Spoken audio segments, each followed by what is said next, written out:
Bonjour à tous, c'est GLG et je vous souhaite la bienvenue pour votre petit JT du Geek, toujours en mode électrique. Et aujourd'hui, on va parler de l'union puissance entre SAIC China et Audi pour façonner l'avenir des véhicules électriques.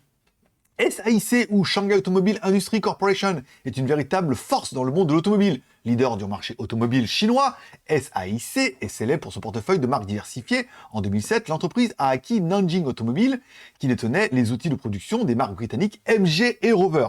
Donc, ça me permet de dire, c'est une grosse marque qui a déjà acquis. En fait, ils rattrapent leur retard en achetant d'autres marques.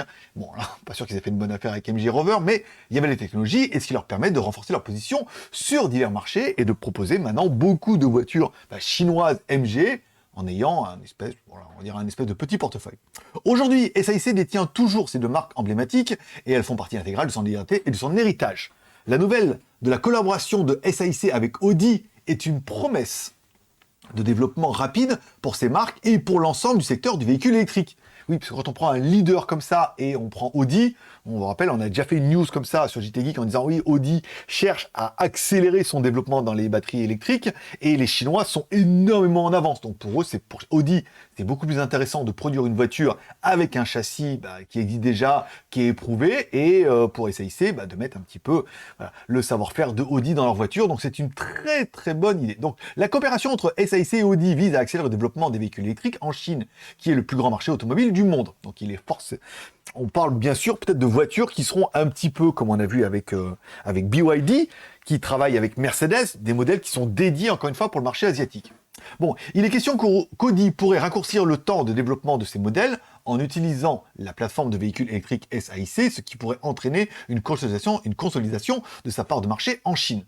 Cette collaboration stratégique promet non seulement un avenir brillant pour les voitures électriques, mais aussi une renaissance pour les marques britanniques historiques MG et Rover sous l'égide de SAIC. Oui, c'est encore une fois, toutes ces fusions vont être bons pour le groupe. Le savoir-faire, peut-être, ou ce qu'ils avaient de retard, qu'ils vont avoir grâce à Audi, ils pourront l'appliquer à leur gamme et tout. Bon, vous avez compris que c'est toujours un petit peu pas mal. Pour plus d'informations sur cette alliance passionnante et ce qu'elle signifie pour l'avenir des voitures électriques, pour MG et Rover, vous pouvez consulter l'article complet sur jtgeek.com.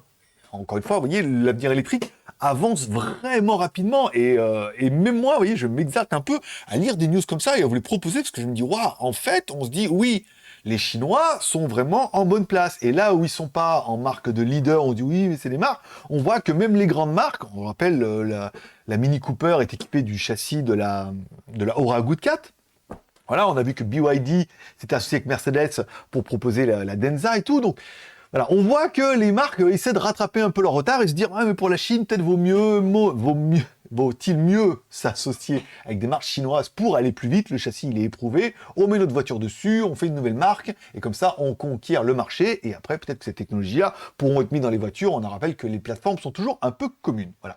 Si vous aimez ce genre de news, vous pouvez mettre un petit pouce en l'air, bien évidemment. Si vous n'aimez pas, un pouce en bas. Vous vous abonnez, c'est pas encore fait. Et moi, je vous rendez-vous demain pour le prochain JT du Geek, toujours en mode